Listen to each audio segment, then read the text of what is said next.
brought up some great points.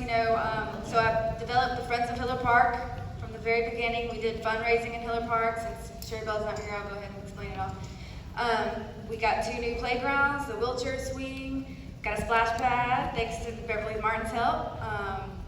We got new LED lighting so you can feel safe out there. We got a canopy, but then they put it down way too low. Then the city took it down. Did we ever put it back up? No. So we also got a dog park, yes. So anyway, we finally got help to get a boat launch, finally. It only took 10 years. So we're excited for the help with that as well. What else? Oh, as you know, I haven't been able to fundraise like I used to fundraise. So I decided to use the funds that we do have within our bank account to go towards the bathrooms and getting the non-vandalized equipment into the bathroom. So that should be helpful. And hopefully Sherry Bell won't lock the doors. All right, let's do Jerry Creel so we can save the other 2 for last. Good evening, and thank you all for having us. Just in case you've never heard it before, let me just tell you a little bit about what we do in community development. Anything to do with development, zoning, planning, permitting, inspections, code enforcement, floodplain management, stormwater management, historic preservation, tree preservation, business licensing, and the visitor center. And then we do a lot of things that fall between those. It's not just cut and dry. Right now we have about $80 million in development going on in the city. This city is actually on fire with development. And unless you drive around and actually see what's happening, you don't realize what's going on.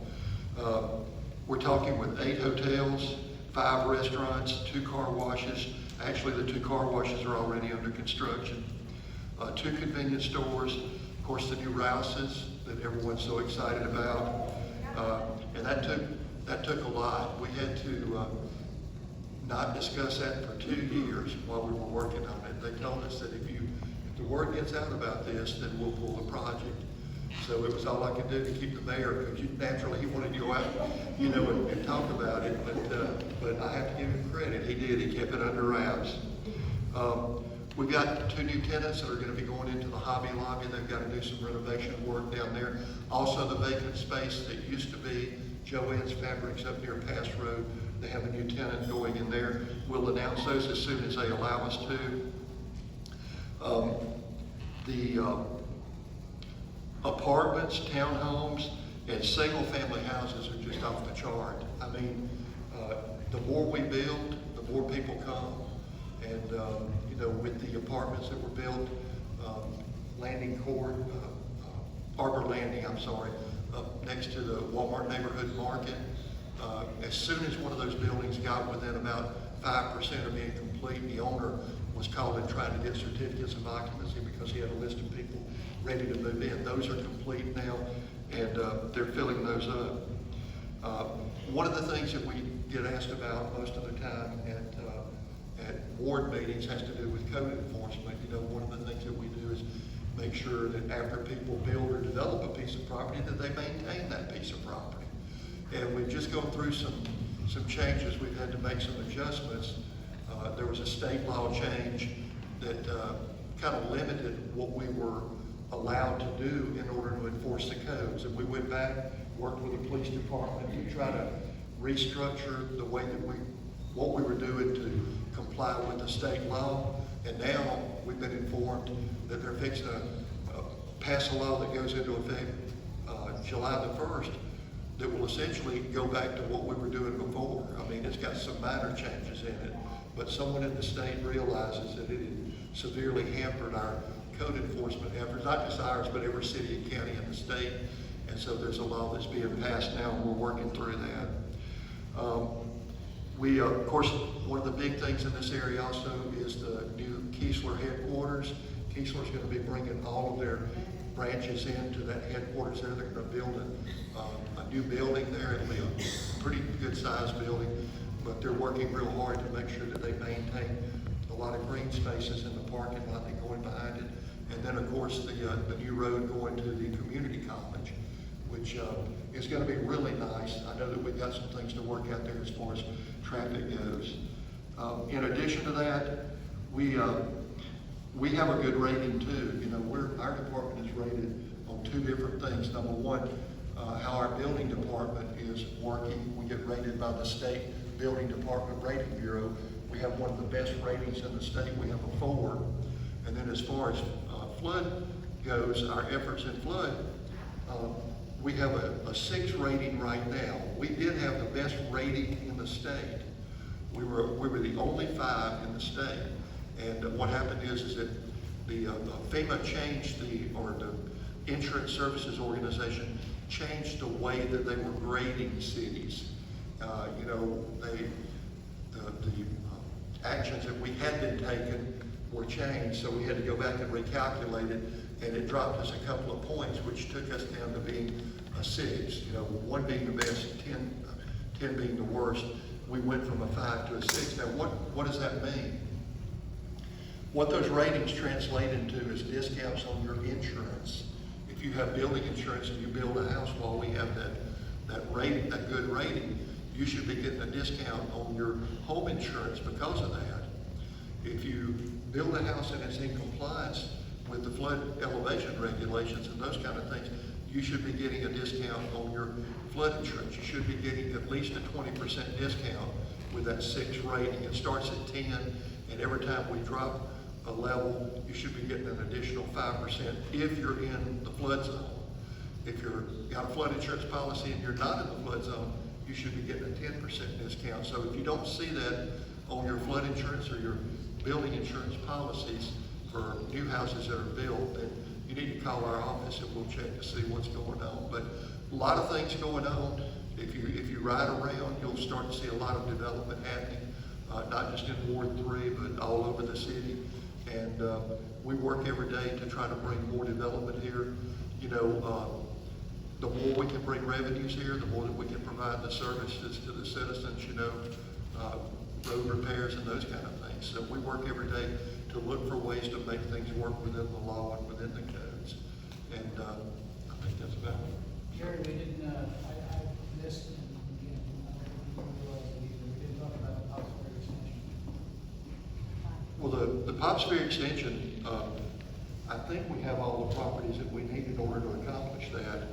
I will tell you what I know about it. I haven't been directly involved in that, but the neighbors that lived on that street on Oakmont went together and asked for a zoning change on the properties that they owned there. And it's a very reasonable request to ask to go to commercial zoning. It's not going to have any impact on the city's ability to go in and put the road in.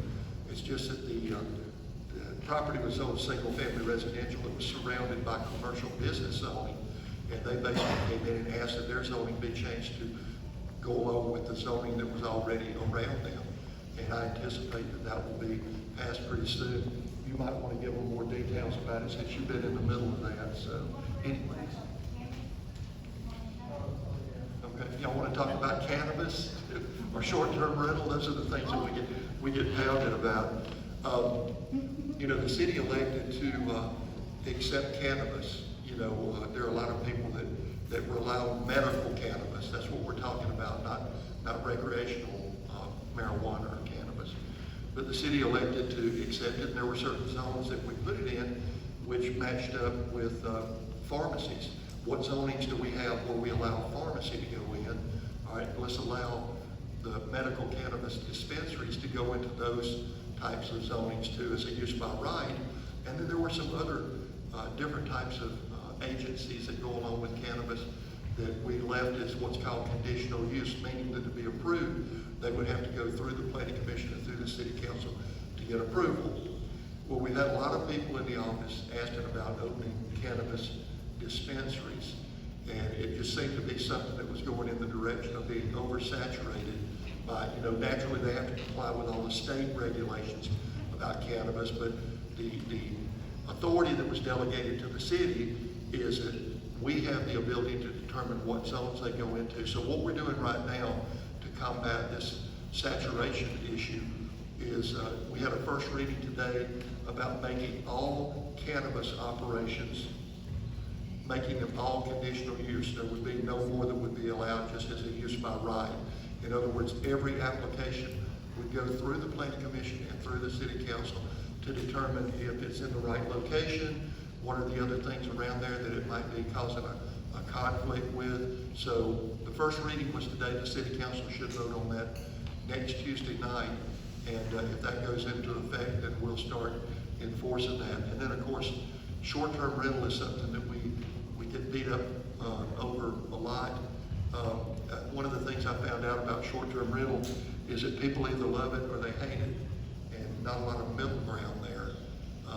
Short-term rental is allowed in the commercial zones that would allow a hotel as a use by right. It's allowed in multifamily zoning as what's called a conditional use, meaning that we would take each of those cases to the Planning Commission, City Council for review and approval. And it's not allowed in single-family zoning at all. But the council charged us recently with conducting some public hearings to consider allowing it in areas along the beachfront, creating an overlay district. And so we started out, we looked at the area from the Biloxi Ocean Springs Bridge back to Rodenberg, and we just took the properties where it was not allowed, because if it was already allowed as use by right and already allowed as a conditional use, there was no reason to really consider those areas. But we did still have some property along Highway 90 that's on single family. The Planning Commission felt, after comments from the neighbors, that we need to take a smaller area at a time. In other words, not go from the bridge to Rodenberg and vote on that all at one time. That what we needed to do was to take 1 or 2 blocks at a time and present that, and then vote on that, hear from the neighbors, and then go to the next 2 blocks that had single family on it. So we had 2 blocks down near the block right behind the Saltgrass restaurant, and then the one just this side of the Saltgrass where St. Michael's Church is. And those went to the Planning Commission and were approved. It went to the City Council for a first reading last week, but was tabled subject to call. So that will come back up again. We have a lot of people that are wanting to do short-term rental. It's all over the world. This is not something that's going to go away. It's something that we're just going to have to deal with and decide where we want it to go and where we don't want it to go. But we'll continue to work on those things with the City Council until we come up with regulations that everyone can live with. So Jerry, tell them, if I'm sitting out in the audience, I'm thinking, how many of these marijuana cannabis dispensaries have been approved in the city? We have 4 that I know that have been approved, and we've got applications for the others. One of the things that some of the applicants are running into is that we had some of them that came into our office. One of the requirements in the application for it to be complete is that the applicant would have to have a zoning letter from us, our department, saying that the location was zoned correctly for what they are trying to do. We had some very ambitious cannabis dispensary applicants that were coming into our office every day to check to see what addresses had received a zoning letter from our department. And so when they realized that the area that they were looking at, the property that they were looking at, and no one around there within 1,000 feet had gotten approval, they thought naturally that they would be approved by the state. So they got our information, we gave this person the letter, and we've done this with some others. They went back to the state, and they were told by the state, we're sorry, but somebody's already beat you to the punch. These dispensaries can't be located within 1,000 feet of each other. And so the person said, well, how could that happen? Nobody else has gotten a zoning letter from the city, and I'm the only one that's come in here with a completed application. And they were told by the state that, well, you know what we're doing? We're going to give those people 30 days to go get their letter, which really looked like it was creating an unfair playing field.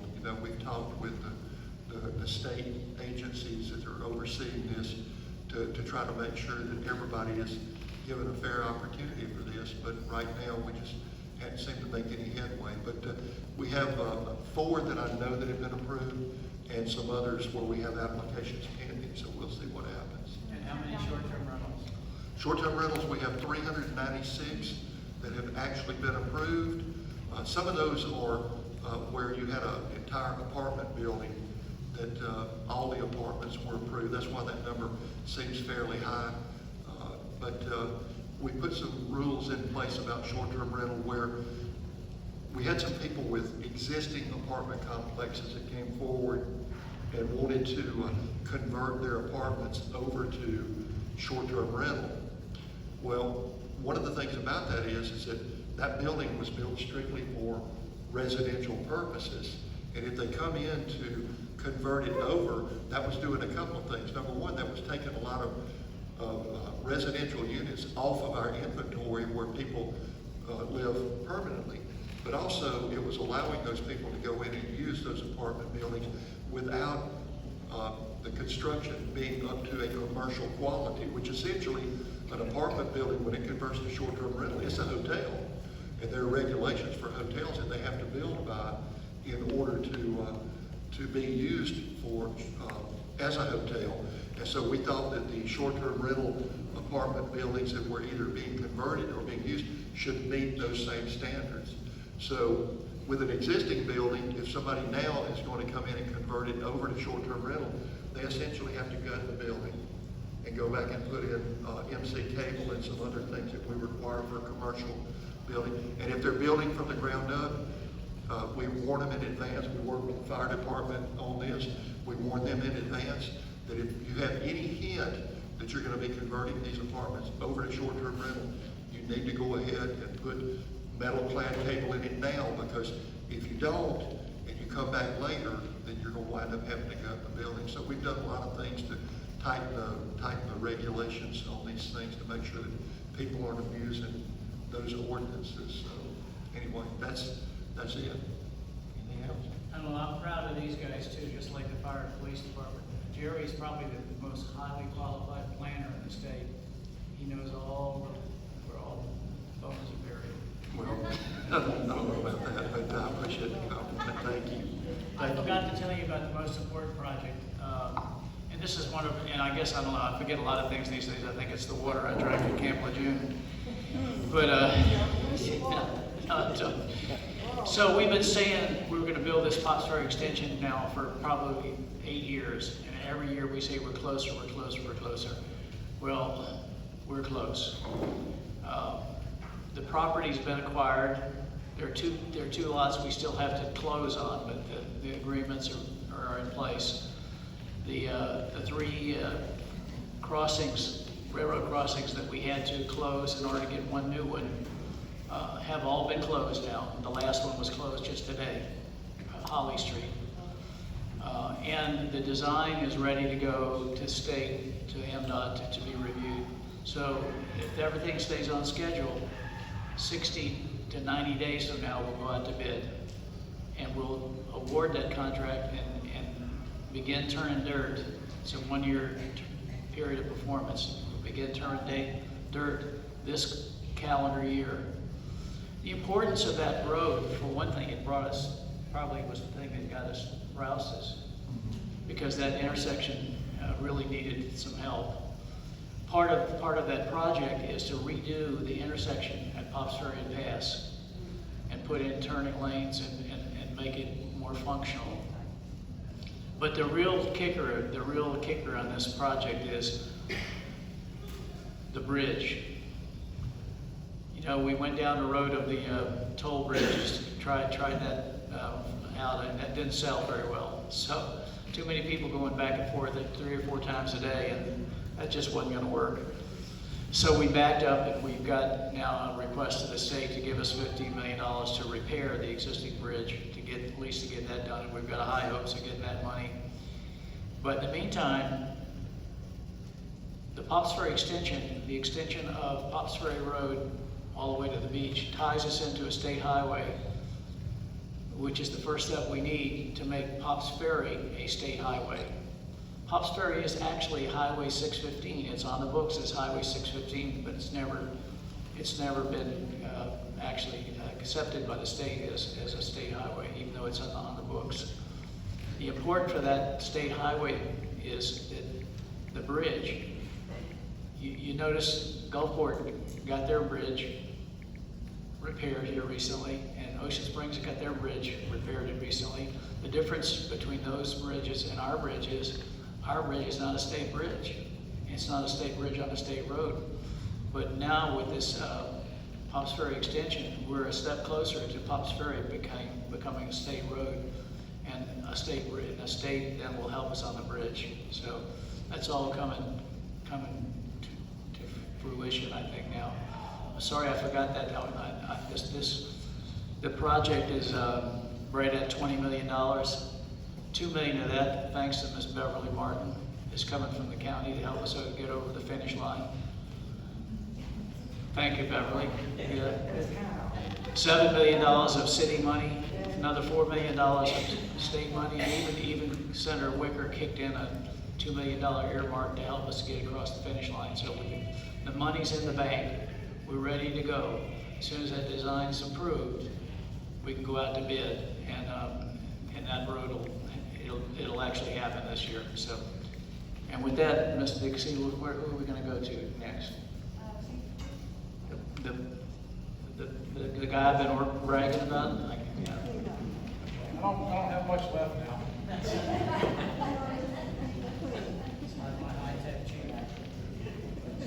So I appreciate the opportunity, y'all, to be here tonight and talk to you. Before I start, I want to introduce a couple of people. They don't work at the PD, but they certainly do a lot of help. They're a lot of help to me, and I know they are to the rest of the departments. Michelle Peterson, over here, very hard worker, does a lot for the city. John Major, back here in the back. That guy used to work for me. He got mad with me and left. So I miss him. Did a good job. Still does a great job. And I see that Councilman Glavin snuck in over here also. Glad to have you, Councilman. Then Captain Lewis Moran back here in the back. So this little chart you got here with all the information on it, Captain Moran did that for us earlier today. Captain Moran runs our real-time crime center. If you're not familiar with that, I'll explain it to you in a minute, a little bit of what that is. He also runs the intelligence unit, they kind of go together, and dispatch. So busy young man. He's not really young, he just kind of looks young. He's an old guy. I think he's about to retire on us, but we hope he'll hang around for a little while. But anyway, appreciate that. He put a lot of work into this. He's just really good at it. So if you look over that, if you see anything you have questions about before I step down, just let me know. So I'll just go ahead and jump into spring break right quick. And that seems to be probably a lot of what was on people's minds. Spring break was a little bit different for us this year. I don't think we had as many people this year, but we did have, as most of you probably know now, we had some bad players that came to our city that I don't believe have been here before. So Saturday night, we had a homicide just in some apartments just off the beach. And that took about half the people that we had working the beach to keep the roadway clear and keep traffic moving. We had to pull about half of them to deal with the homicide. And we lost control of Highway 90 there for 2 or 3 hours.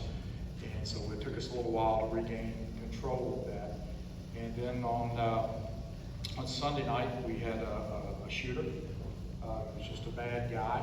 And he shot, well, we're not sure who shot everybody at this point, because we know there was a couple of people shooting back and forth at each other.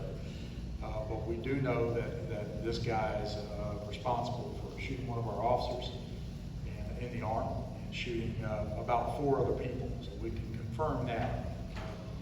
And we're looking for that fellow now. When we find him, we're going to do all we can do to put him in prison for life. At least that's my goal.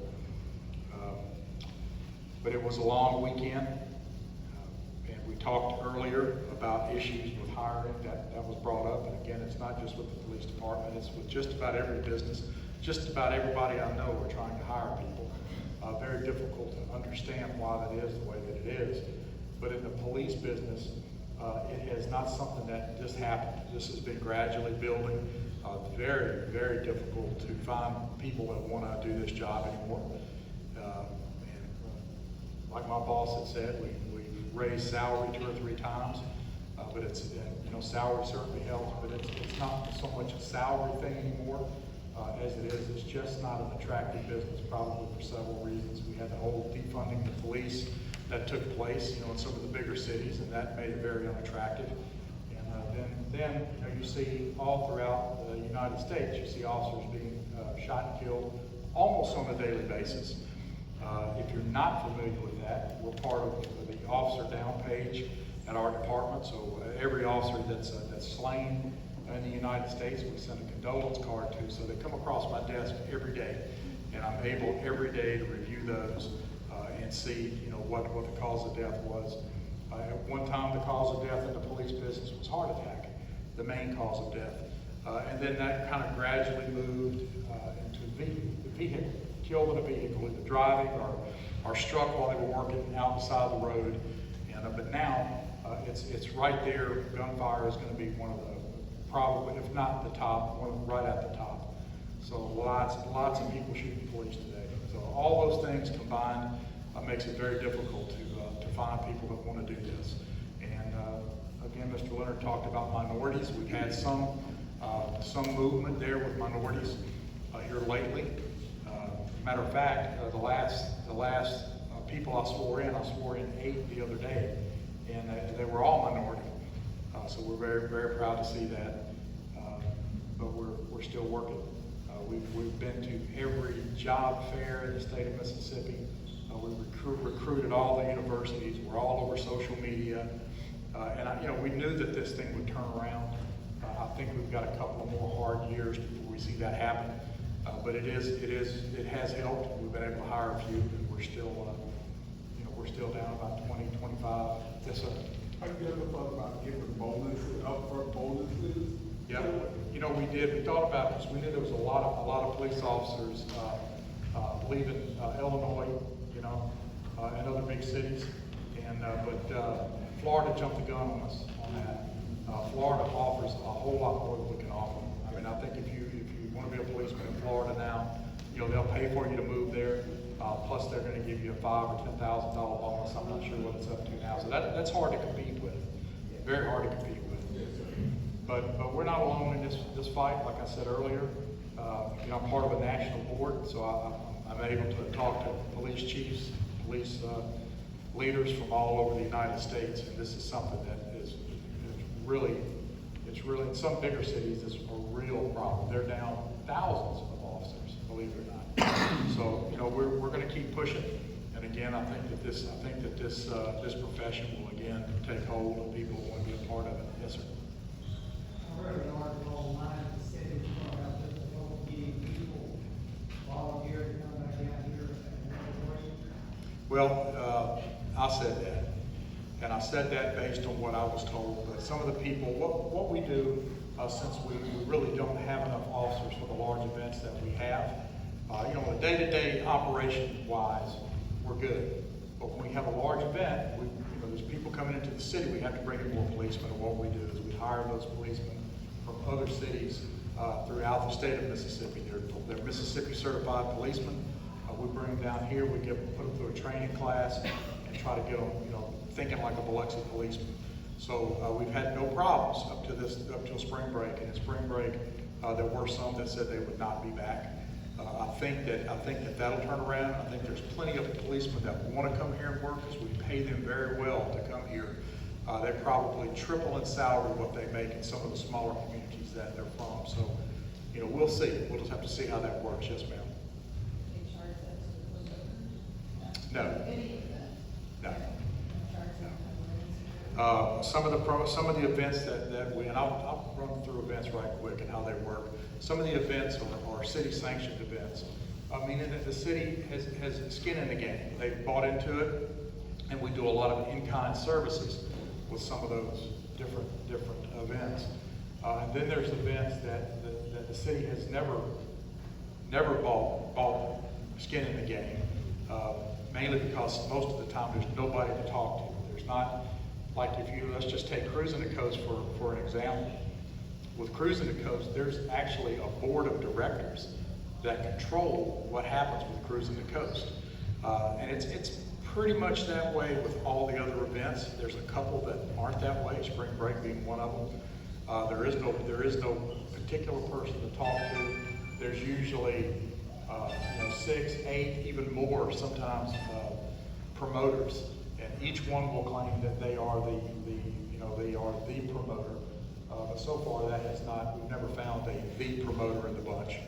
But we're going to work on this. Since this last spring break,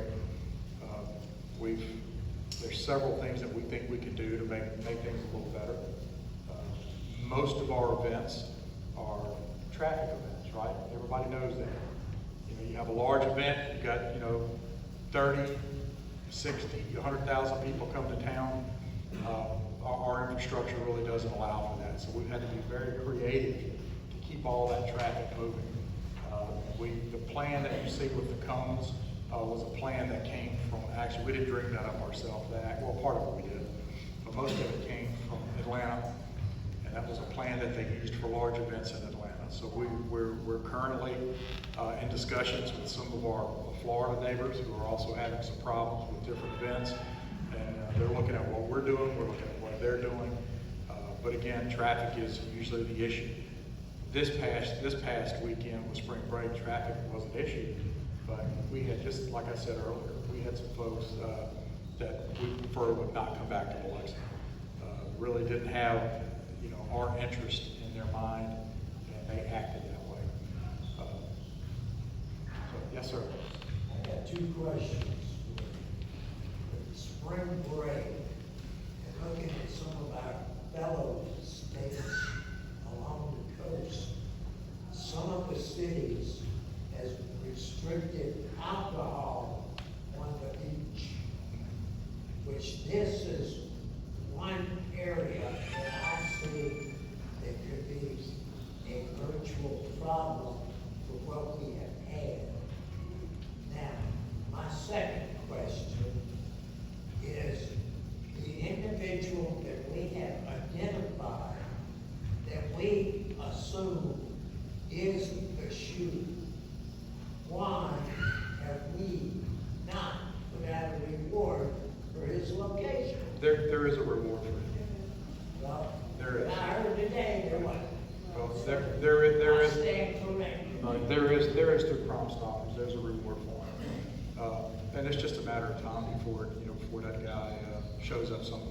We put the habeas corpus on him, but that guy was also wanted. I don't know if that's out or not. I don't really care if it is, but he was actually wanted for some pretty severe charges in another state. So hopefully we'll have him before long. That's what I'm looking Back for. to the other one, the alcohol, that being a deterrent, what is actually causing some of our problems.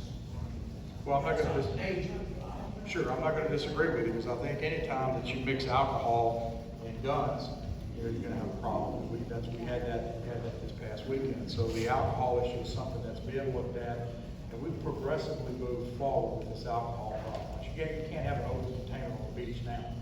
So we've progressively moved forward, and we're just going to have to continue to move forward. 10 years ago, something like this would have been an active shooter would have been, that was unheard of, right? Yeah, but it's a sign of the times, so we have to kind of change with the times. Sometimes it's not something we want to do, but certainly it's something that we have to do. So if any more questions on spring break? Yes, ma'am. Chief Miller, why can't we use the military for any type of service around us? Because of the institution, we do use military, we use the services. So I'm having problems hearing what you're asking. Why can't we use the military? There's something called posse comitatus, which doesn't allow the military to do anything off base. People believe that they can, but they cannot. We would certainly appreciate that and welcome that service, and most of the military folks would too. But under federal law, posse comitatus does not allow them to do that. And then you hear a lot of times, why don't we bring in the National Guard? Well, I'm going to tell you, the National Guard are a good bunch of folks, and they can direct a lot of traffic. And if I had to put my life in their hands, I guess I would. But the reality of it is, they're not policemen. They're not policemen. They're not trained to be policemen. They're trained for combat, not to be policemen, which they pay off once in a while. But they do go on the base, Yeah. military, Right. okay, but they are supposedly, I think not, allowed policemen on Houston? Biloxi policemen on Keystone. Yeah, they're currently right now, they have no jurisdiction on Keystone unless there's a couple of places, a couple of housing projects that we have joint jurisdiction with. And then a lot of people don't know this, but the marina on the base, which you can't get to it anywhere. You have to come to it if you're a policeman, you have to come to it by water, and you have to go on the base to get it. There's actually no military jurisdiction at the marina. It's 100%, yeah, there was something about the way the property was deeded. Yes, ma'am. I'm not a drinker myself, but I was wondering, is it posted on the beach that you can't have alcohol? Because of the fact that I'm asking that, I know around here lately with the casinos and everything, the little areas are asking for, what is it, the areas where you can walk around with open containers, all in the casino areas and everywhere. Well, the beach is right there by the casino. Right. So what makes people know that they can, and if you're gonna, actually, the beach is recreation. So people go on the beach, they wanna have a beer or whatever, and then now you're gonna say they can't, how can you restrict? They can, currently they can have a beer, but it can't be in a glass container. Okay. Yeah. And, it's important, if it's not listed, it needs to be listed, because some innocent person can walk on the beach with an open container from the casino, and they're in violation. Yeah. Well, so far we haven't arrested anybody for anything like that, you know. And, Yeah. you know, I But don't you know what I'm saying, what but the if you're future talking about holds. doing that for spring break, it needs to be, and like you said, it may be deterred if they can't. But when you talk about recreation and going on the beach, same thing. If you go to the casino, you can drink in the casino. What is the difference? Why should you allow people to leave out of the casino with it? Oh, yes, they do in some areas, They always got somebody by the door.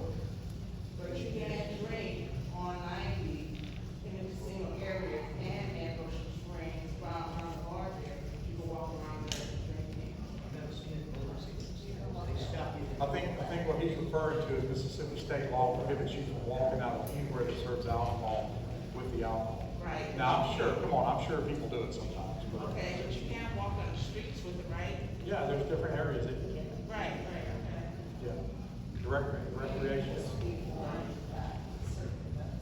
Right. Right. Well, I think there's probably some truth to that. Yes, ma'am.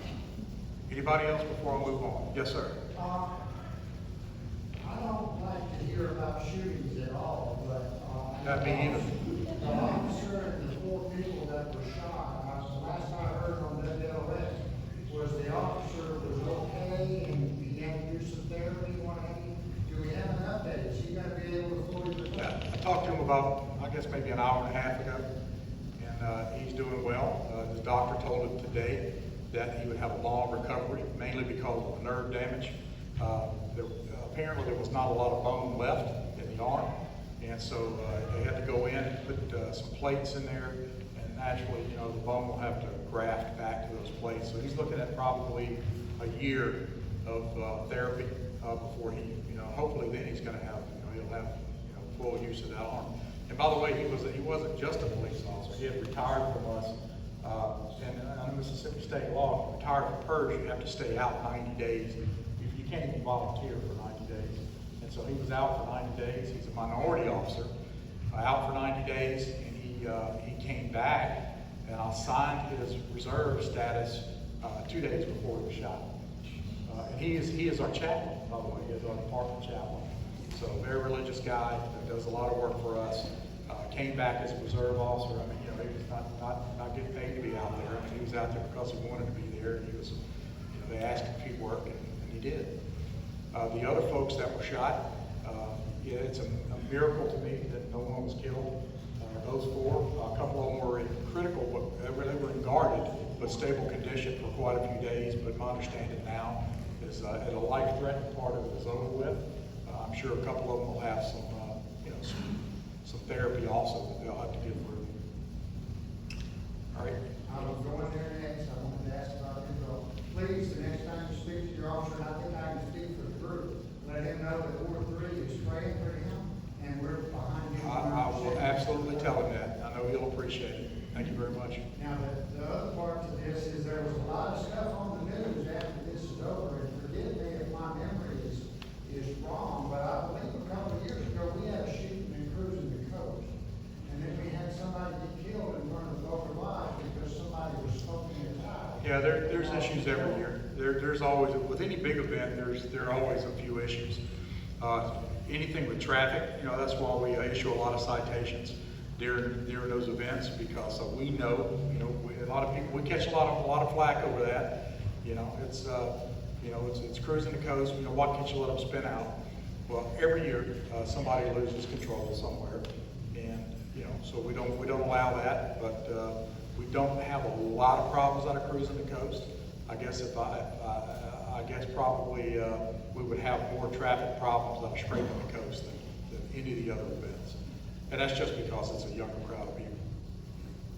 And I do concur with our first speaker that we're very proud of the Biloxi Police Force and the way they work and come through our neighborhoods. We're always glad to see them, and they've always treated our neighbors with dignity and respect, and we treat them the same way. So thank you. Well, thank you, sir. I appreciate that. And I'll pass that on to the department. Appreciate you seeing that.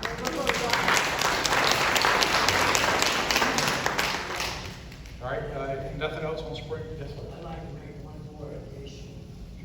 That some of the Keesler housing is old Biloxi property, which has been annexed to Keesler housing.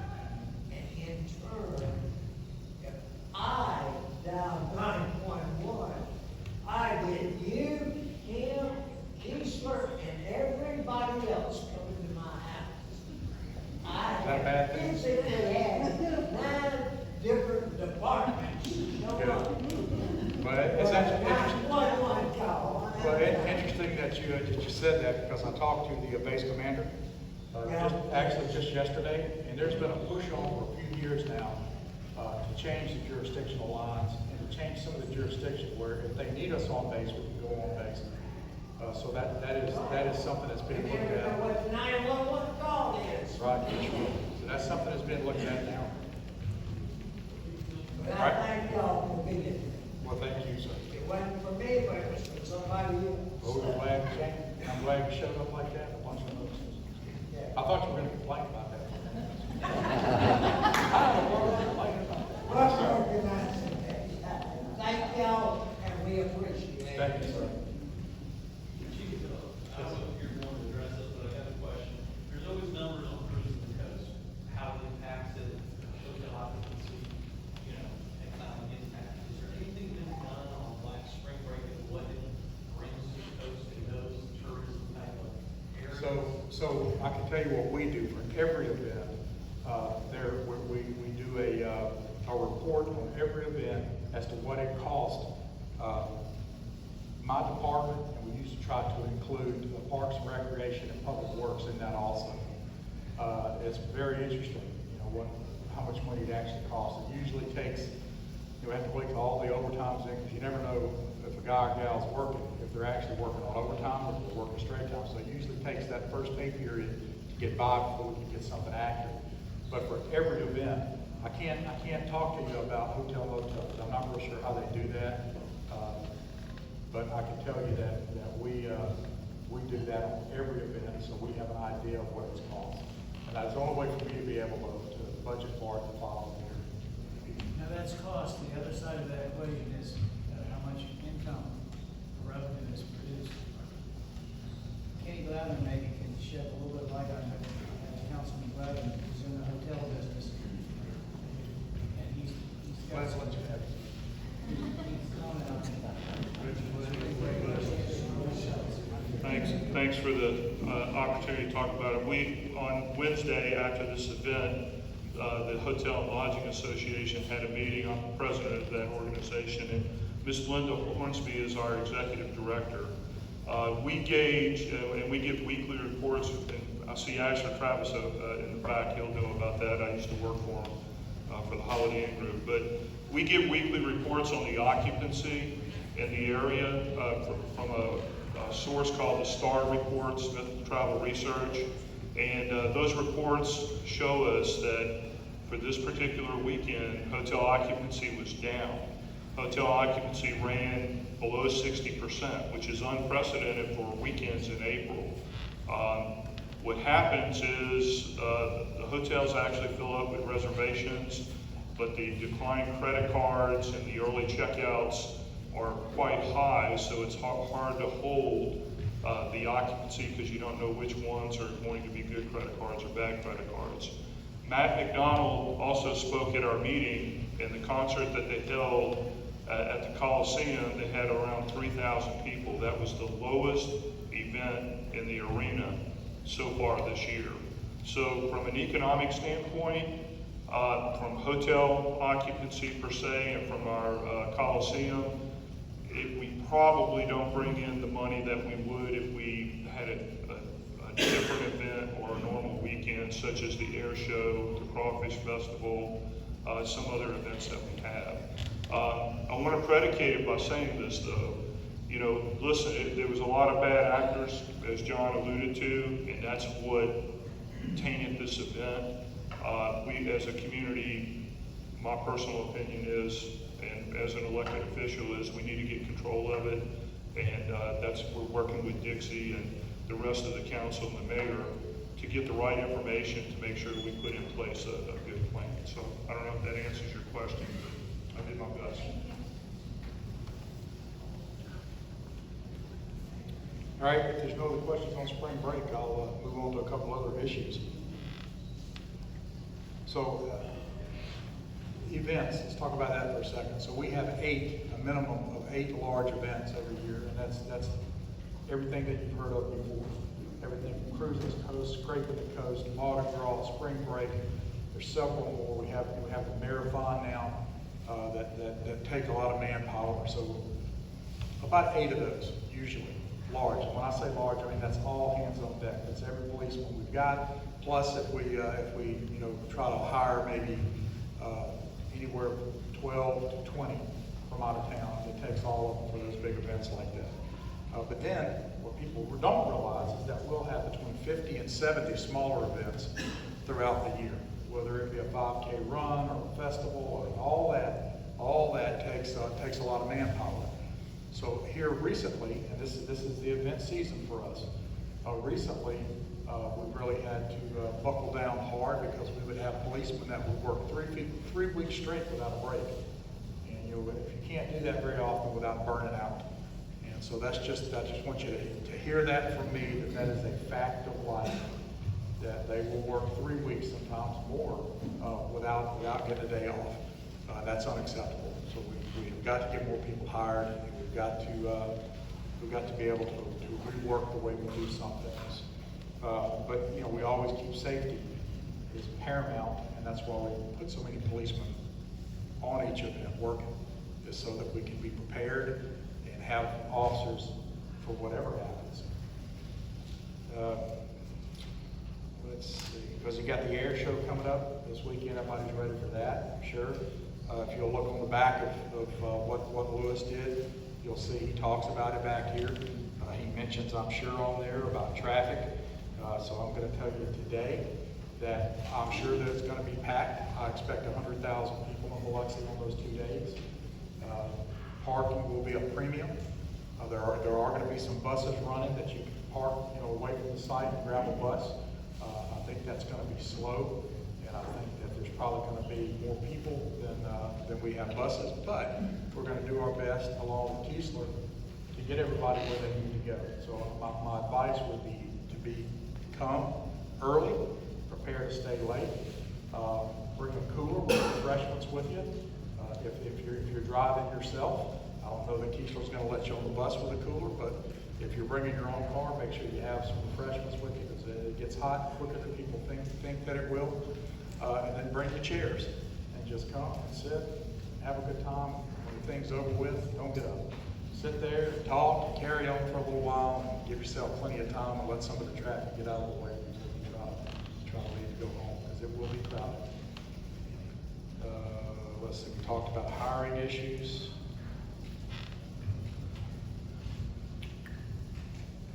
I think that's it for me, unless you get me started on medical marijuana, but other than that, I think that's it.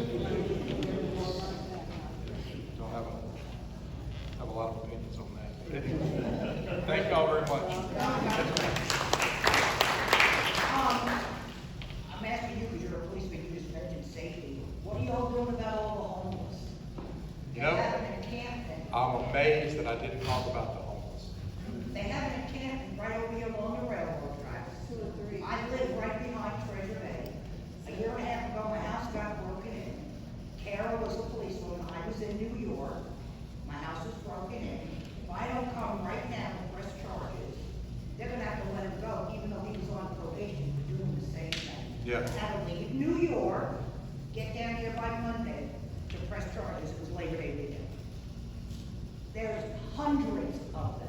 The trash from Pass Road all the way, there's trash everywhere. Well, They walk the streets in that subdivision all night long. People that never leave their dogs out now, or leaving their dogs out, barking all night long. They ride bicycles without lights on. They're high as hell, because there was needles all over my house. And nothing's getting done. They're allowed to live there. Why? Well, let me tell you that you're feeling the same frustration that I feel every day. At least a quarter of my day, every day, are taken up with homeless issues. All Get right? rid of them. Well, I'd You're love to on do private that. property. You're I'd not love to allowed do on that. private property. I'd love to do that. Unfortunately, there's nowhere to take them if we arrest them. We bring them to the PD, and then they'll have to sit for about 8 hours. The county jail is not going to take them on a trespassing charge. Just not going to happen. So they can shoot up and have drugs all Well, over. I'm with you 100%, but again, I'm just telling you. I don't feel safe in my house. I have an alarm system put in, $600, $30 a month. I'm out. They did $8,000 worth of damage. Right. I'm with you. I know exactly what you're talking about.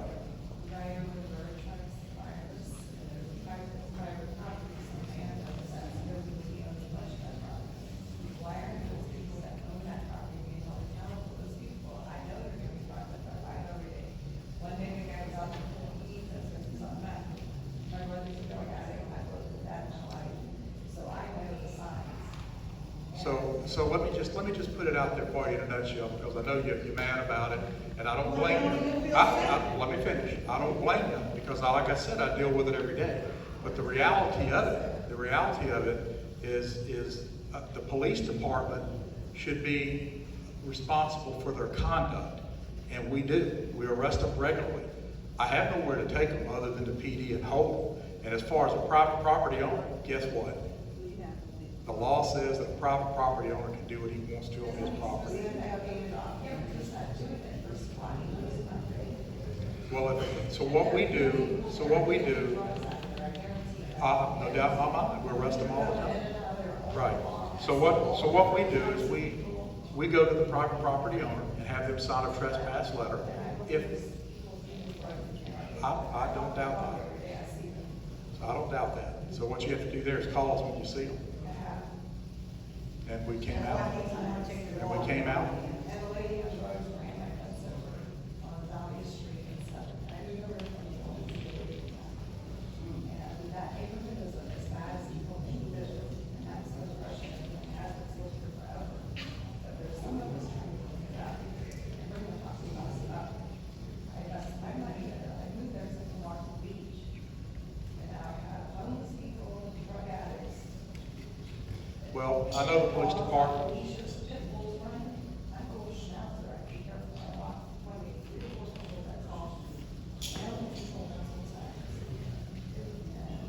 And did they responded out? Well, I'm not going to say my hands are tied. I'm just telling you what the facts are. There's only so much that we can do with some of it. And again, the homeless issue is a national issue. It's not just here in Biloxi. That's national. And it's a very difficult situation to deal with. And if you'll go back a few years, you'll see why it's become difficult. Because what we refer to as homeless is not actually homeless. They may not have a home, but it's mental illness. 80% of the people you see out here have a mental health issue. And funding for mental health was cut in the 80s, and it was cut again in the 90s. That's just where we're at. Do I agree with it? No. But guess what? I'm the guy that has to deal with it on a daily basis. I don't agree with it, and I wish I could change some of it. But again, it's a national problem. Yes, ma'am. Yeah, I do have a conversation with your officers, and I wish I had his name, but we had gone out, got 9 o'clock tonight to walk our dogs. And there was a homeless woman that had kind of got down in the bushes and had her dog, and it really caused me love, but she got very, very belligerent, which kind of spooked me, scared me, so I went in and I called the officer that responded. And what he did was he told us, you just back up, I've dealt with her before, so let me see if I can deal with her without having to do, and he did, he convinced her, to go ahead and move on. And I live on Carroll Lane, right across from Walmart. And I mean, we literally have homeless walking up and down the street. Yep, you absolutely do. You do. And we have So, mail taken out on them. so in an attempt to do all that the police department could do, And we they have, did, I've never called what they haven't responded, and usually they respond very respectfully, very. well, I appreciate that. I mean, that's what they're trained to do. But there's still is scary. Oh, I'm sure, absolutely. So what the police department trying to do all that we can do, we have trained our officers in critical incident training. So we have a couple of dozen officers that are trained to deal with people that have mental health challenges or issues. Do I think that that's what a policeman should be doing? No, I don't. But unfortunately, that's what was available to us, and that's what we've done. We're going to continue to train some more. But out of that 80% or 85% that have mental health problems, there's about 70 or 75% of those that have substance abuse problems. So you can take your pick, whether it's the mental health or the substance abuse or whatever it is, but we keep referring to those people as homeless. And I think that that's probably not the correct way to refer to them. It's a mental health issue. So you can't just let them keep going? No, I didn't say that. You just heard me tell you that we're doing all that we can do on our end.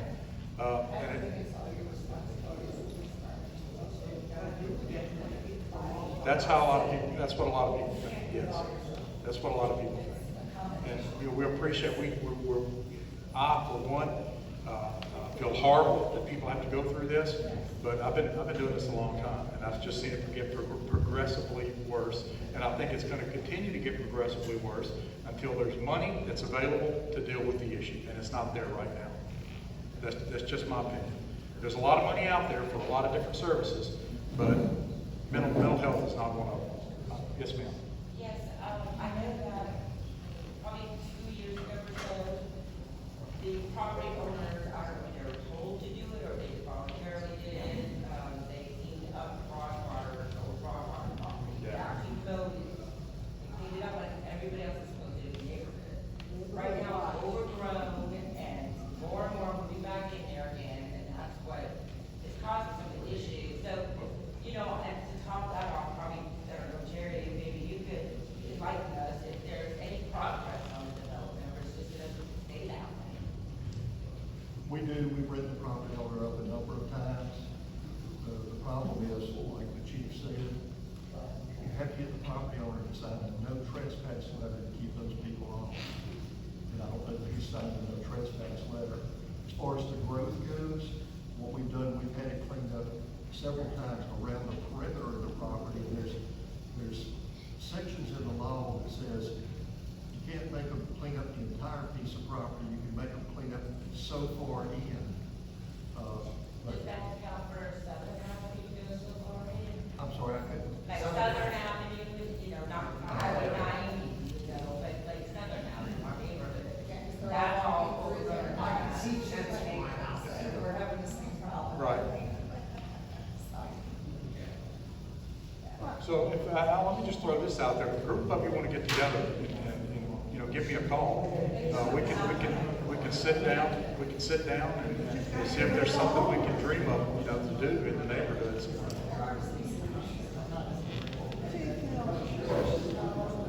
Okay. If you're mentally ill, a mental hospital. Right. If you're a drug addict, in a rehab. You don't want to know, shoot. Two-part question. First, are there any homeless shelters in Biloxi? And then the second part of the question is, in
first one?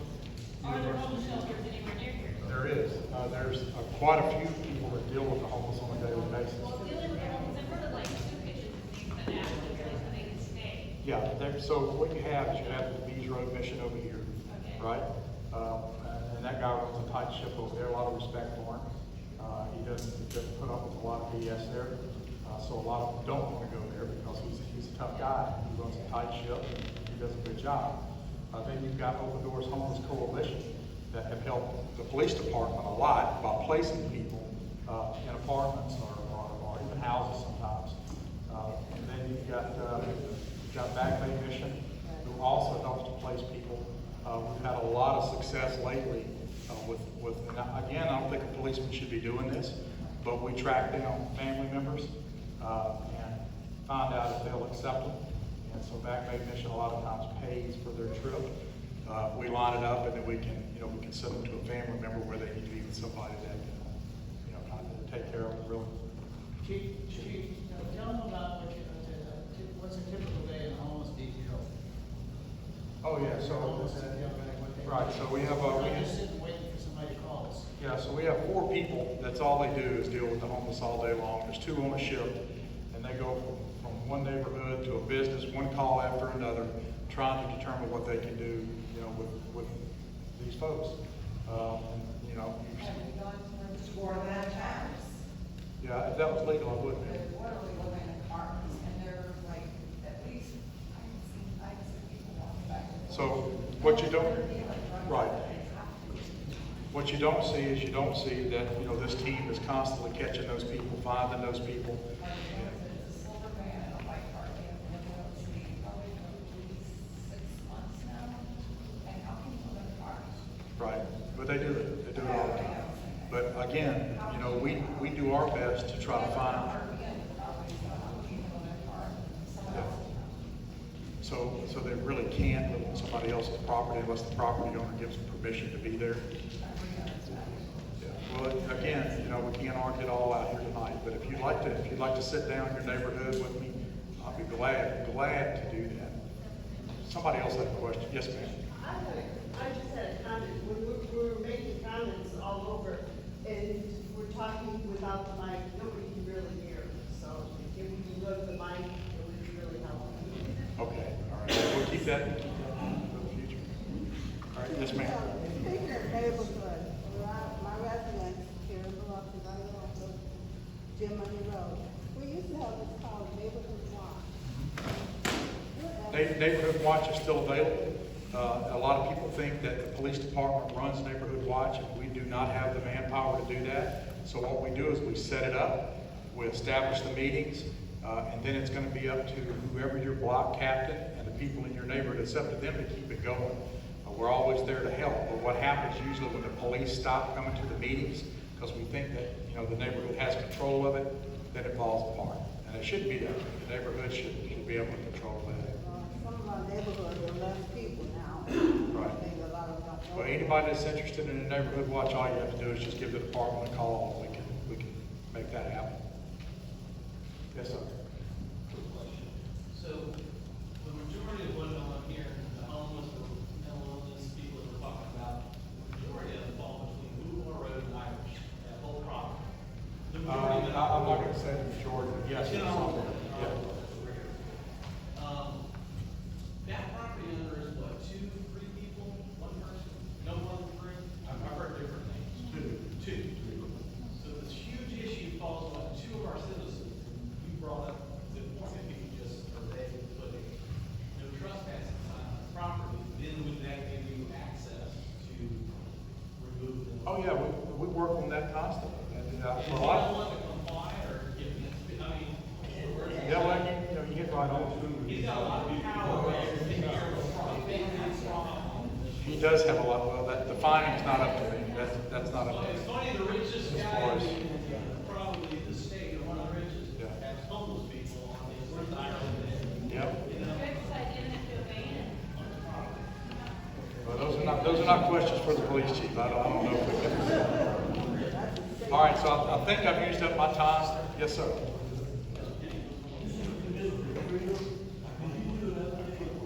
On the Bronx water and the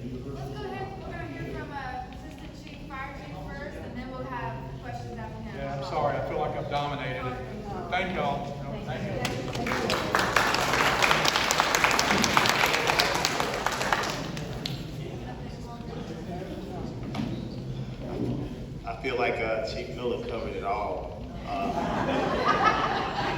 gonna tell you right up front, I don't have all the answers to those questions. Very, I guess, what needed to be asked questions. I'm here on behalf of the fire department. Chief Geyser, he's the actual fire chief. I thank Dixie for having us come out. I am the assistant fire chief of the fire department. Usually, like he's at baseball tonight, or he have dance. He have very active children, so Chief Geyser be busy. And Wednesday night, it's Councilman Tisdale and I believe Councilman.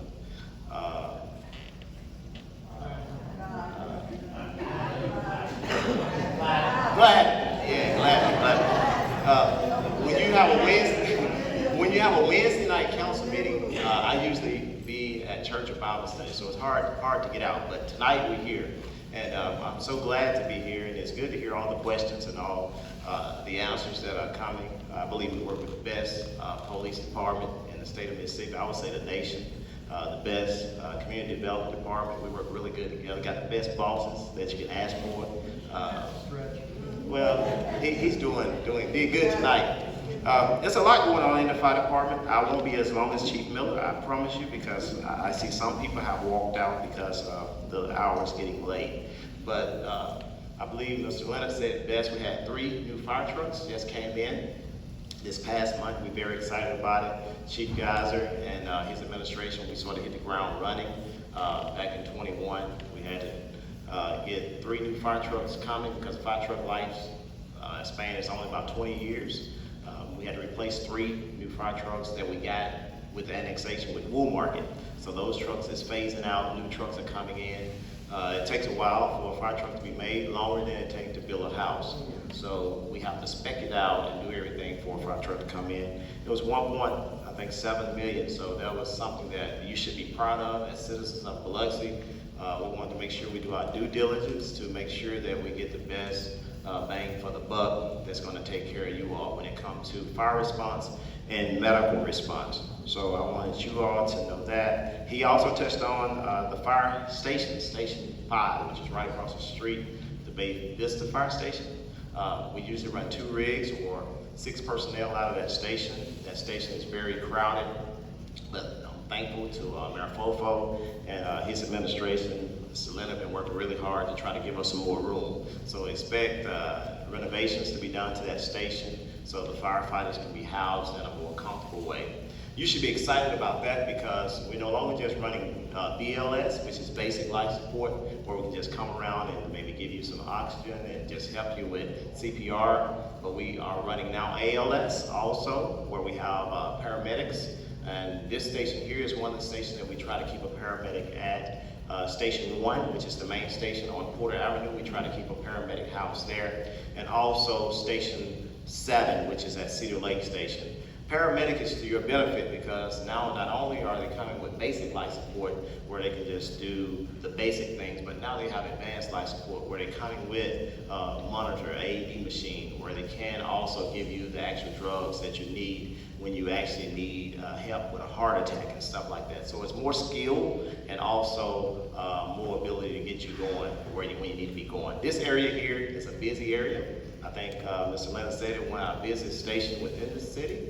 They run all morning long. I would like to say all night long, but they runs don't stop. I was blessed to work at this station when I was a captain some years back. It's a very busy station, which you should feel comfortable and feel happy. You have some firefighters that's getting the reps in. They're not getting tired or rusty in their skills. They're always doing something. You should be excited about that. Hiring and retention. We have so many firefighters that are retiring right now because we hired so many during the annexation to Woolmarket. So the time has evolved, 25-year retirement at that time. So we have so many retiring. Chief Miller said it's hard to, hiring is tough for everybody. We test every other month now, trying to get those numbers up. We're recruiting, hitting all these job fairs so that we can get more people within the fire department. We're not where we need to be, but with the help of the administration, we're getting closer to where we can move a little bit more comfortably. We're rated as a classification 2 now with ISO rating. I heard Mr. Creel trying to steal my shine when it came to the benefits of your rating. I think he said it was a 4 and a 6, which is outstanding. To know you live in a city where your departments are working really hard to give you the best ratings for your insurance. So we're trying to get to a 1, and hopefully we can get 4 personnel on each fire truck. We can get on down to the rating of a 1, and that ISO rating will help you with your insurance, especially businesses. So that is something that we're looking forward to, and that's a goal that we have. You need to know something when it comes to event planning, because I heard a lot of talk about spring break, Mardi Gras, cruising the coast. We have the air show this weekend. Chief Guys and administration, one of our goals is to make sure that even though we have a lot of visitors here, because we happen to be a tourism area, a lot of people love coming to the Gulf Coast. But it's our goal as first responders to make sure that you can feel safe when others do come into this neighborhood, to our neighborhood. So Chief Guys, to make sure that we have coverage throughout these events, where even though a lot is happening on Highway 90, well, a lot might be happening downtown Biloxi, you need to be reassured and know that we still have you in mind when it comes to responding to your house for a fire or responding to you for a medical call, even while something is going on. Just like Chief Miller do, we try to make sure all bases are covered. So I want you to rest assured, even with all that's going on, all that you see in the news, you're still being thought of. So don't think for a minute that we don't have you at first base for sure. Chief already covered that. Be ready for this weekend. It's gonna be real busy. Most of our calls is heat exhaustion and also jellyfish stings. That's what happened at the last air show, because you're gonna see so many boats in the water. The boats are in the water because that's some of the best view that you can get. And so many people be jumping out in the water, and of course we get so many medical calls when it comes to heat exhaustion. Because not only do they drink, I guess a lot on spring break, but they also drink a lot at these different events like this. And so they jump into the water, or they get so much drink and they drink more of this and not enough of water, and become, heat exhaustion taking place. And so we respond to a lot of those calls. But I know you won't be doing any of that. But I wanted to make sure that if you do come, as Chief Miller said, stay hydrated. Bring some drinks that will refresh you. Last and not least, see, I'm trying to get through it. I'm knocking out the park, I know. So last and not least, we want to make sure that you understand that the Biloxi Fire Department is still offering smoke detectors for the smoke detector program. So if your smoke detectors are not actively working, they need to be working, because smoke detectors still save lives. Okay, and I know you're changing your batteries every time the time change, you're making sure that they're working. But if they're not working, if you need smoke detectors, Chief Hudson, he's our Deputy Chief of Fire Prevention. He can set you up, and we can come out and make sure that your smoke detectors are in working order, and also install the ones that need to be installed to make sure that you have coverage. Alrighty, well that's sort of a little bit of what's going on within the fire department. Thanks again for having me, it's good to be here. Thank you, Dixie.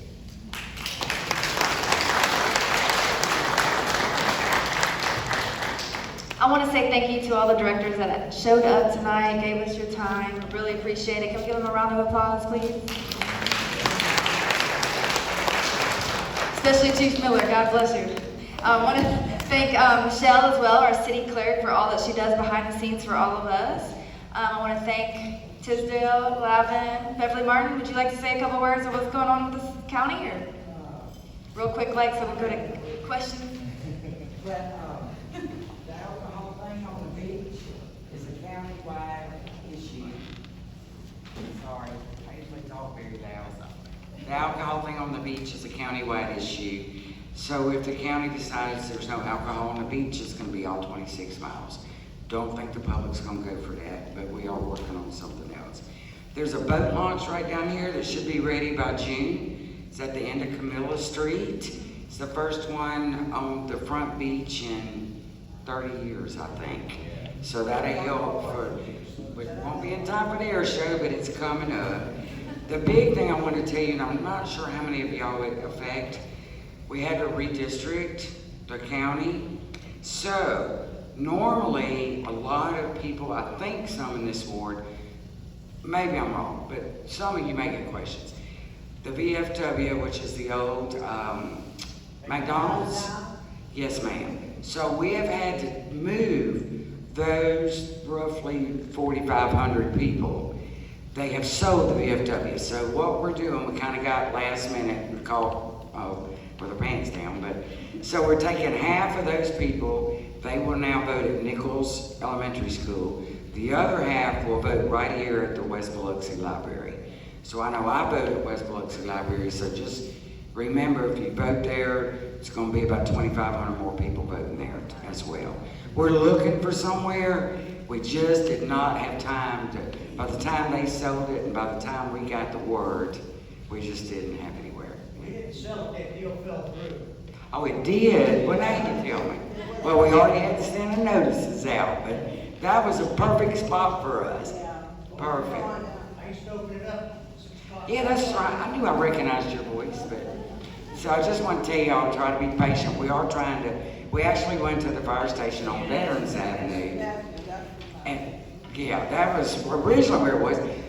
But it's real tiny, and it could use a makeover too. Not just. Thank y'all. Thank you. Ward 3 moved to Ward 1? Some did. I don't know that. Some did. District 1 did not change, so everybody that was in District 1 is still in District 1 countywide. But That's no longer in Ward 3, or whatever it is. Yeah, Ward 3 basically shrunk like this and went like that. Yeah, so it's totally different. Okay, so the whole county did some of this? Since the census 2020, everything changed, yeah. So it took effect November of 21, correct? Yeah. All right, y'all ready for questions now? Okay.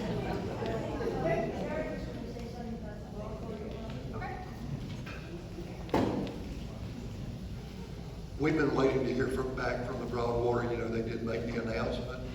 And I talked to Roy Anderson about once a month just to get an update. You know, we hear that, well, the deal is on, the deal is dead. But the last time I talked to Roy Anderson, he told me it was still alive. We haven't received any plans. We don't have any applications that have been filed with us. We're hoping that it'll still work because a lot of these problems that we're talking about with the homeless will go away. The best thing that can happen to a homeless camp is for that property to be developed. And we're hoping that this will come forward. And usually when we, or even when we go in and we clean out underneath a group of trees on a vacant piece of property, then the homeless camp will move off somewhere else. But we'd certainly love to see that property be developed because they're going to develop the entire piece of property, not just a part of it. I've got a question about, you mentioned earlier about storm drainage, in the streets. Has anyone checked the drain off of, right on the side of, Walmart and on Carroll Lane across from the Catholic Church? I mean, it looks like the whole side of the street is trying to cave in. And I'm just wondering if that is a. Are you talking about on Pops Ferry Road? No, I'm about You're talking about, all right, the one down Terra, okay. Down here, okay. I don't know, that's actually would be a Christie Levitard question or a Billy Ray. But Mike, do you know anything about that? There was some construction, dug up an old pipe, very recently, within the last week. Halfway across Gas Road, right there across from the Walmart. It was an old water line that used to feed those houses that were gone and replaced when they built the Walmart. It looks like it's a bubble. And so what you're saying is that it's actually going to sink.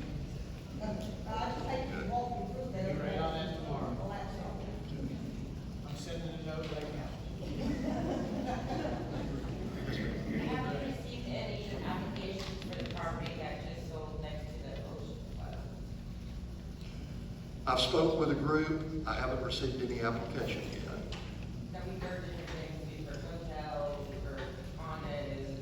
I can't say anything right now. Yeah, listen, these developers are weird. They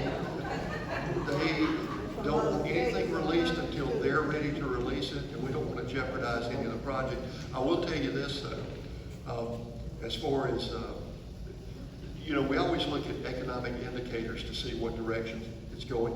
I've told you about all the construction that's going on, but our sales tax revenues for the past 24 months in a row have topped $1 million, and they're averaging $1.25 million, and that's the first time that's ever happened in the history of Biloxi. Gaming revenues are also doing very well. So all of those are things that we look at to make sure that we're doing things the right way, and we are trying. So. Next question. I have a question. So does the law change, and how it's gonna change back to your favors enforcement? Like in neighborhoods, like people who must be on the street, or the property, or the house is being, and my other neighbor that's vacant. They live somewhere in the area, they can occasionally come over when they'll have, someone lights a fire under them, and the house itself is falling out. It's going through enforcement 2 weeks ago. I told them they were welcome to come on my property, take pictures, they said they couldn't go on the property of that house. That's correct. That's one of the things that we ran into. We bought our home in 2021, the gentleman that owns it told me that he had plans to renovate it January of the following year, 2023. He's only done what he's had to do. I came up one night, I went there was a giant raccoon going in the house. So the raccoons were living in the house, and cats living under the house, bunch of cats over there. We have really been hammered. We have really been hampered the past several months by this change in the law. The code enforcement, we had a really good code enforcement system going, where somebody called us, we responded immediately, we went out, we would talk to the property owner, we would write them a notice of violation, give them a reasonable period of time to clean it up.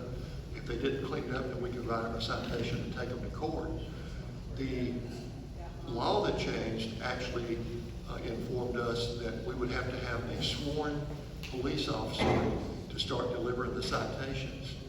So we would go through the preliminary steps, but then we had to work with the police department to try to set it up, and he's already shorthanded, like he's told you, in order to get a police officer to go out there and deliver these citations to the people. That was just one of the parts that we ran into, but it looks like we're about to get some teeth back in that law again, because this is a state law that's doing it. That's what we do. I mean, that's what code enforcement is.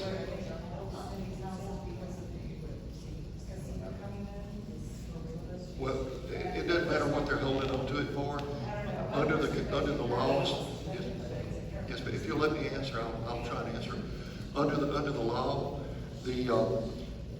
it doesn't matter what a person is holding a piece of property for. Either they're in violation or they're not in violation.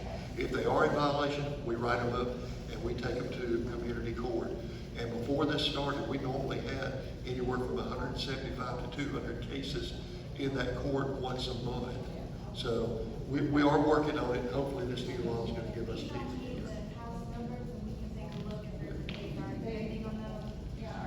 If she called it in, then we got it.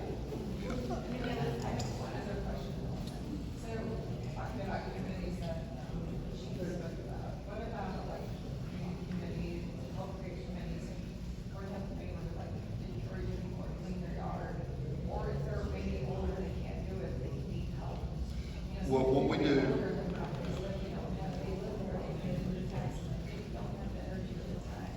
we give money every year to Back Bay Mission to help us with what's called true hardship cases. And we run into people sometimes that just absolutely do not have the means to clean their property up. And so what we do is get with Back Bay Mission and remind them that we give them money every year. And they have been very good to help us go out and clean up cases. Now, there are some conditions. The house has to be owner occupied. It can't be a renter, and it can't be a rental property. But if it's owner occupied and the people do not have the means to do it, then Back Bay Mission will help us with that. Yes, sir. Yes, sir, I got two things. One is, my street is, Reed Street, and Calvert Street runs off of Reed. When you come down Calvert Street, my house is directly across the street.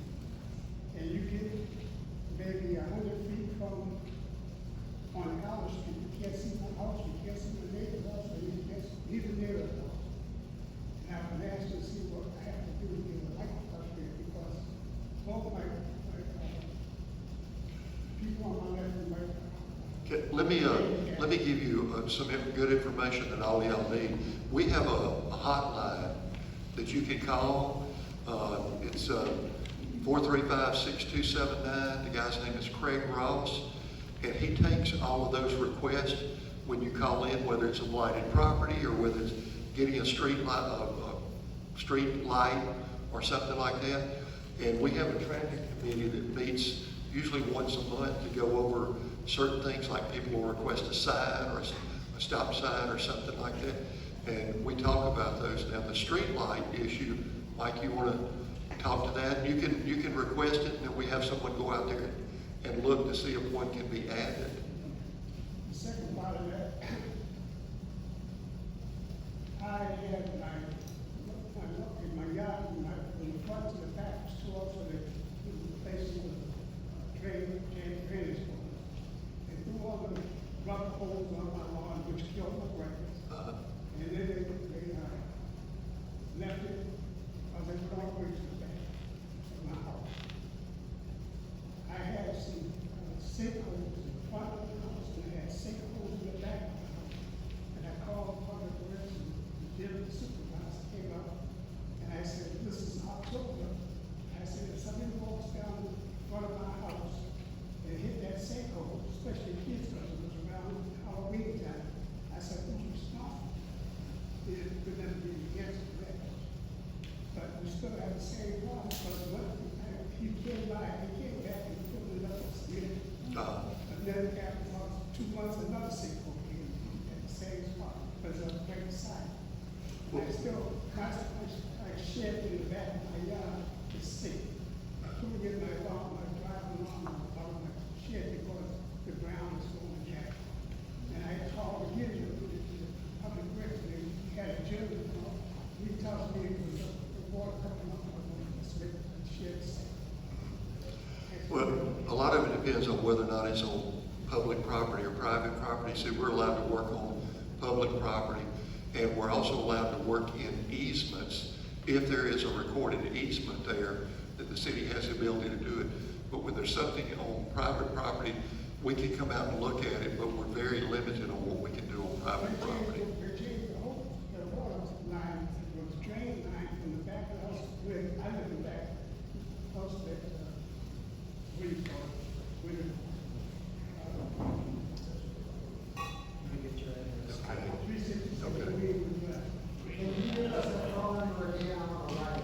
It's a 435-6279, and the guy you're going to talk to, his name is Craig Ross.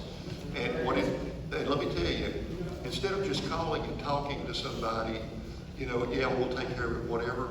Once you call that action line, there's a record made of that call coming in. And naturally there are certain things, big projects or capital projects require budgeted money to do.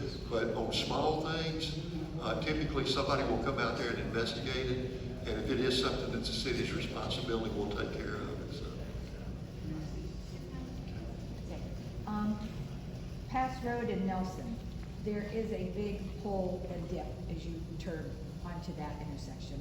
Been there for quite a while, not getting any better. Also, there used to be a no turn on red, on the red light there. Now there is not.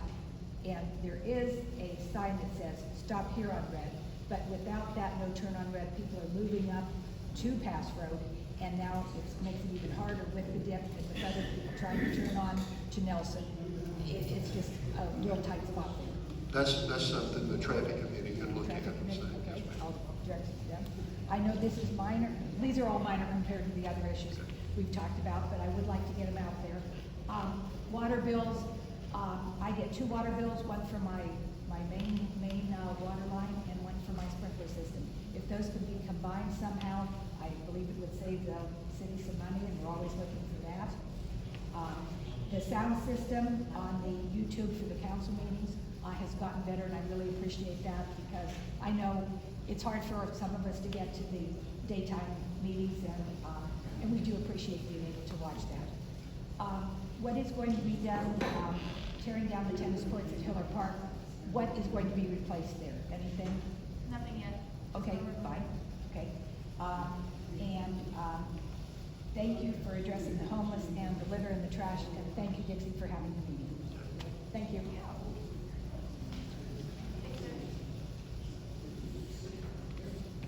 First of all, before the fire department didn't let us thank them before he left. Thank you for all that y'all do. We have the best fire department in the world, because when about 10 are being called, there's a fire truck coming down the street. It's fast now. For a medical emergency, you know who's gonna get hit first? Yes.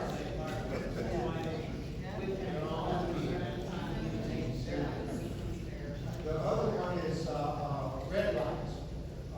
And my neighbor there brought up Nelson Road. I understand that the red lights are synchronized now, so you can go down Pass Road without stopping at red lights. But at 5:30 in the morning, when I come out on Nelson Road, I sit there at the no turn on red sign. And I have to wait a minute before I get a green light so I can go in. And I don't see maybe one car on Pass Road. Now, I know technology's crazy, and it passed me years ago. But it seems like we should be able to program these lights so that during peak times, we see them. But during non-peak times, when somebody pulls up to an off-road, that light changes fairly quickly. I do know when I go to the Walmart red light down at the neighborhood market, as soon as the car comes out of Walmart, that light turns yellow for me. I mean, that's every time, so. We can check on that. Maybe that for Nelson. We'll check on that, sir. Anyone who hasn't had a chance to speak? Let's go with the lady in the back there. For the fire department, if we have small, Fire extinguisher? yes, fire extinguishers, do you guys have a service similar to the, like, refilling them? We do not, Cleaning them or anything like that? we do not refill them, but it's several different, companies throughout the coast, that you can go and get them checked out or get them refilled. But we don't. But we do check businesses. We do make sure that their fire extinguishers are up to date.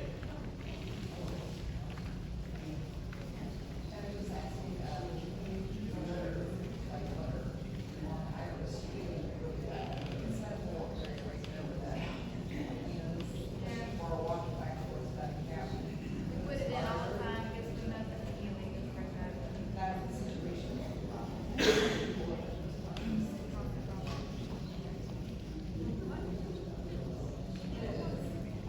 Anyone else have a question? Thank y'all so much. All right.